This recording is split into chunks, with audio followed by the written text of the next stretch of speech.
So I think we've officially reached the lowest bottom that you can possibly go in intelligence in America with regards to Candace Owens. I think it's gotten crazy to a point now that do you have any logic in your brain if you still listen to her and believe her? And I hate going after Candace because it just brings out all the crazies, which I'm sure I'll see later, but that's beside the point. There's that. And at the bottom of level of intelligence, we also have the story of ICE and federalism in America, and apparently states don't understand what federalism is. And then additionally to that, I think there might be something going on in Iran that Israel's doing, and that's why Trump's waiting. We'll get into it. Let's go ahead and get started. Welcome to the Ripple Effect.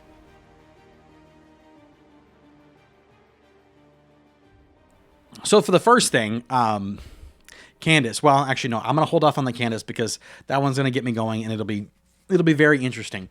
But what's interesting is that apparently as of December, in Iran and Israeli relationships, they had negotiated through Russia, I guess, who was like a normal moderator here because Russia's very heavily involved with Iran, but they had negotiated with Russia kind of through there and kind of whispered to each other they were going to hold off. But what's funny throughout this whole thing is apparently Netanyahu had set out or released out or texted out, I forget exactly what, but to the Iranians saying that we are with you. Me and Mossad are with you. And then added in on the ground. So I don't know if I was the Ayatollah, if I was a Khomeini, if I'd be a little bit nervous, a little bit worried because the last time the Israelis did something like this, they totally eviscerated them. So they know what they're doing, and they're really good at infiltrating, and I'm thinking that's probably why Trump hasn't been in such a hurry to go take out Iran, because he knows that in amongst all that fighting and in amongst everything that's going on right now, Israel is involved and pushing from the back behind the scenes and trying to encourage them in ways, knowing that there's tactical advantage in coming from inside. To be honest, this regime will last a million times longer and better if it can be done by the Iranians. And that's why I honestly think that Trump should do something about the IRGC. The IRGC, the Iranian Guard, is the most fanatical, the most crazy of them all. And that guard, so if you don't understand the situation, there's the regular military, there's the IRGC, and the IRGC is the fanatics, basically, who protect the Ayatollahs, protect the religious leaders. They are the most fanatical, the most crazy, and that's why, because the Ayatollahs, the religious leaders, were worried that the normal army would rebel and leave and desert if they were used against the populace. They had to use the IRGC. And the IRGC obviously has no problems with that. They are the crazies of crazies. They have no problem with doing this. But if we could take out the power from from them, then I believe the military might back down, and you would see regime change. But obviously, we don't know how that can happen really, because without having aircraft carriers and anything in the area to really support the troops, it would have to be long-range strikes. And then we do have air bases in the area, but I don't know how effective that would be. And so some of that is defense of Trump. I was getting a little irritated with him the other day, but there is some of that. But also, it's kind of hypocritical if you're not going to move things into place to tell them to continue fighting unless there's some real legitimate reason. And I guess time will only tell whether there actually is something going on there or whether or not we're leaving them to die. And I really, really, really hope we're not leaving them to die. But it's hard to tell at this point. The second thing I want to get into is, so apparently Salt Lake City decided that they were going to introduce a bill that is the No ICE or ICE Out bill. And they were going to enforce some things. One of them is that they're going to tell ICE where they can and cannot go. Okay. So you ICE better not go anywhere that they don't want you to go. And then they were also going to tell ICE that they had to take off their masks. Now, the fact that ICE has to wear the masks tells you that they're going to wear the masks. And it's also a sad state of events. And I saw the thing today of that guy that was asked by rioters or protesters to prove that he's not ICE. And he was even on their side, which is the funny part of the story. He was on their side and was like, even though I don't have to show you this, I'm going to show you the back of my trunk, show you that I'm not ICE. And enough. Get rid of it. Okay, we've had enough of this.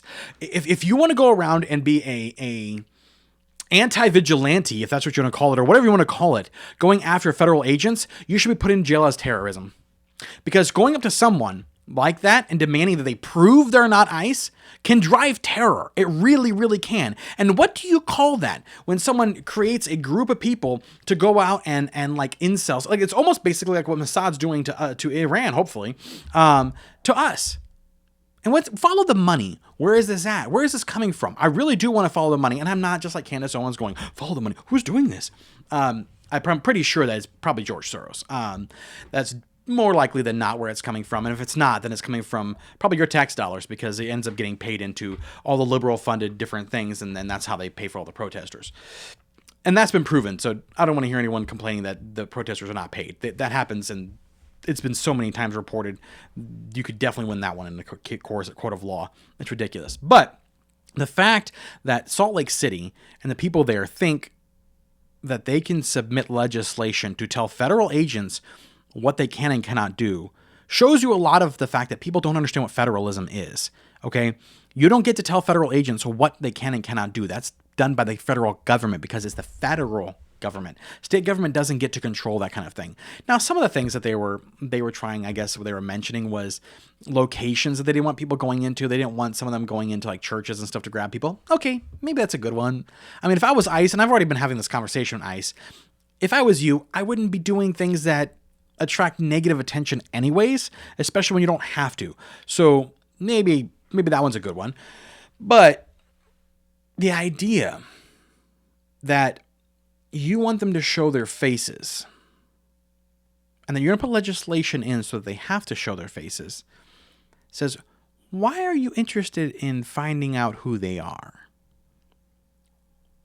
Because when every time they are discovered and found out who they are, the threats to life come shortly thereafter. So what you're trying to do is an intimidation tactic against ICE. And here's the other funny part. You want to know the funniest part of this entire thing? And I just thought of it. Okay, ready for this? So ICE, ready? Follow me here. It's a deep dive here. ICE is chasing those that have broken the law. Follow me here. So they're chasing people that have broken the law, coming into the country illegally or overstaying or whatever else. And so they're pursuing those that are criminals from justice, because they're breaking the law. So in the defense of people who have broken laws, they're going to pass laws to protect, those people that have broken laws. So it seems like you're wanting your laws to be followed, right? But you're not wanting these laws to be followed. So who gets to pick and choose which laws we're going to follow and obey? Or do we just have to follow all the laws of the land? And if that's the case, then suck it up, local government. Get your crap together and start helping ICE the way you should have. Clean up all this crap and move on. And what's funny is they've proven, it's a statistical fact, that cost for rent has come down. A lot of benefits have increased and improved. Living has improved. What is that called? Wellness of living, or I never have the word when I'm thinking about it. But basically, the quality of living has increased ever since they've had such mass deportations. Why? Because it drives all of this. It really does drive all this. And on a side note, too, behind this, I'm actually really proud of Trump for two things. And I am not the weird conservative, because I do support these things. Okay, there's a lot of conservative guys that are like super into corporations and all that kind of stuff. I don't care. I really don't. Okay, I'm for free enterprise as far as it can be done morally and ethically. But the two things that Trump has come out with that I think are tactical genius is a 10% interest rate on credit cards, capping it for 1 year.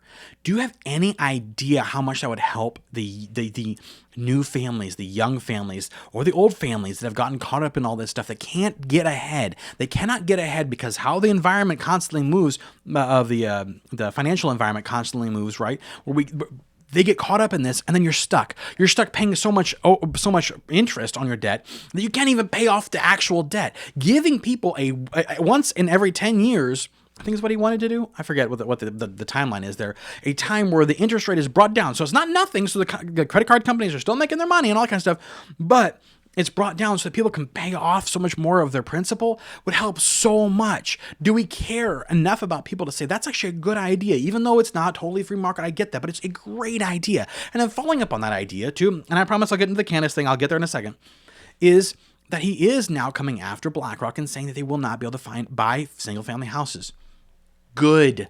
Because no matter what the Ben Shapiros out there are saying of the world, saying, well, there's no proof that the big corporations are causing any troubles when it comes to housing. Liars. I'm sorry, Ben. That's not true. That's not true. Because they have over and over and over and over, they'll show statistically how BlackRock and those kind of corporations will on purposely buy houses and buy facilities and buy things to rent, and specifically houses to rent, because they can outbuy the local sellers by almost 20%. Meaning that when you go bid on a house in certain areas, you're not bidding against someone else of equal value or close to your value of money. You're bidding against a corporation that's willing to put 20% extra down.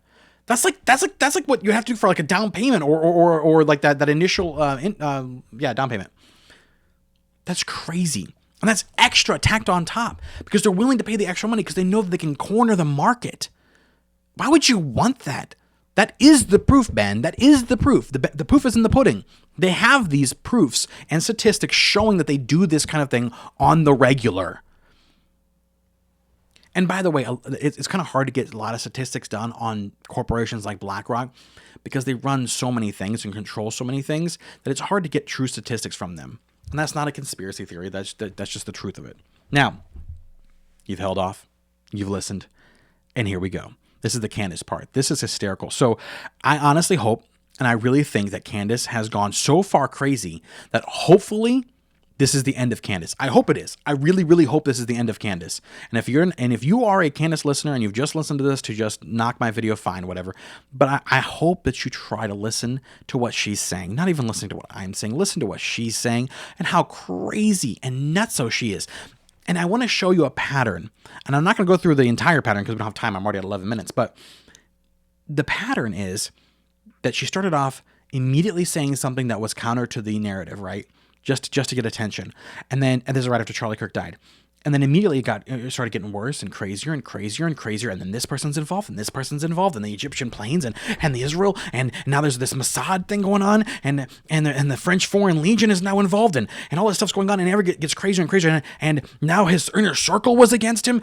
Now his wife's against him. And it just keeps getting crazier and crazier and crazier until now we are so far crazy that she is suggesting that Charlie Kirk was a time traveler and that agents like the ones from, the Matrix were tracking him down and that's why he died. Okay. So Charlie Kirk, and what's funny is that the evidence that she gives for this, she shows like the little blip and it's like supposed to be the text messages, and the blip around her text message where she says that she feels like an alien underneath his picture or whatever in the thing, has just like text on the other side that's supposed to be responses from him, except there's no little blips around them. It's just like the text is in there. So Photoshop much? Anyone? It's crazy. But supposedly he had said to her that she felt like an alien, which again, why would you listen to anyone who thinks that they're an alien? And then that he was a time traveler and because he had seen into the future. That is why he was killed. Because, and again, what kind of good is being a time traveler if you can't even see your own assassination? Really? Like, how good is that? How wonderful is that? You're such a good time traveler that you made it back to save America, which again, he kind of did in this last election, but yet couldn't see his own assassination. Doesn't seem like that's a very, very effective thing. Also, here's another one. Did you know that the government stole technology from the Sumerians to see into the future? Now, I got some quick notes on that one. Again, I'm getting a little over time and I apologize, but if the Sumerians could see in the future, they'd still be here. They're gone. They don't exist anymore. Time has rolled on. They were like 2,000 years before Christ. Whole lot of good seeing in the future did for them. Yeah, definitely in her narrative, I wouldn't want to be a time traveler or be able to see in the future. But the fact that she thinks the government stole technology to see into the future, look, if the government had technology to see in the future, maybe they'd have bumped you off a little sooner, Because, she keeps saying that someone's going to bump her off, right? Because you're kind of a pain in the butt, to be honest. So I don't think that they have that. I don't think they have the ability to look in the future, and I don't think Charlie Kirk was a time traveler. Hopefully, if you're listening to this, you know how ridiculous this is. This poor woman needs to be put into a psych institute and helped. I'm not even saying that because I think she's crazy in a sense of just like annoying. I think that she legit believes some of these things. And that's the scary part. That's the scary part. This girl needs to be protected by putting into an institution where she can have a chance to recover from whatever episode she has. It's like Kanye, okay? Every, little while he'll have like a lucid moment, and then the rest of the time he's just crazy. It's like for their own good, they need to be protected, okay? And this girl needs to be put into an institution. And it's also scary a little bit that people that will follow this kind of stuff cannot see how nuts and crazy this is. That's kind of the scary part, really. That they can't even tell how crazy this is. Hopefully that was interesting, and hopefully that was not something you've heard before, because I'm trying to give you some of the new stuff here. But Candace. And I forgot to mention. Do you know she is so crazy? She's so crazy that both Nick Fuentes and Alex Jones got together to smack her down in their little videos, because they're both so irritated. Can you imagine poor Alex Jones? He's like, wait, I'm the conspiracy nut. How dare she out-conspiracy me? That is not fair for her to out-conspiracy me. And here's Nick Fuentes, and he's like, well, yeah, and I'm the anti-Semite. How dare she anti-Semite me? I can't believe it. She's taking our roles. And they're like little, Bond villains over here trying to figure out why in the world this woman is out-conspiracing them and out anti-Semite. And I think it's funny. They were trying to go after it. I'm like, please eat each other up. That is funny. I hope you enjoy that. Go and enjoy that thought going into the weekend. If you get a chance to watch the video between those two, it is hysterical as they make fun of Candace Owens. So please enjoy that going into the weekend. Have a good weekend. Thank you so much for watching. Like, comment, and subscribe, and share. It does really help. And thank you guys so much. You guys have been such a great group of people helping out, and I appreciate that. Thank you so much. Have a good weekend.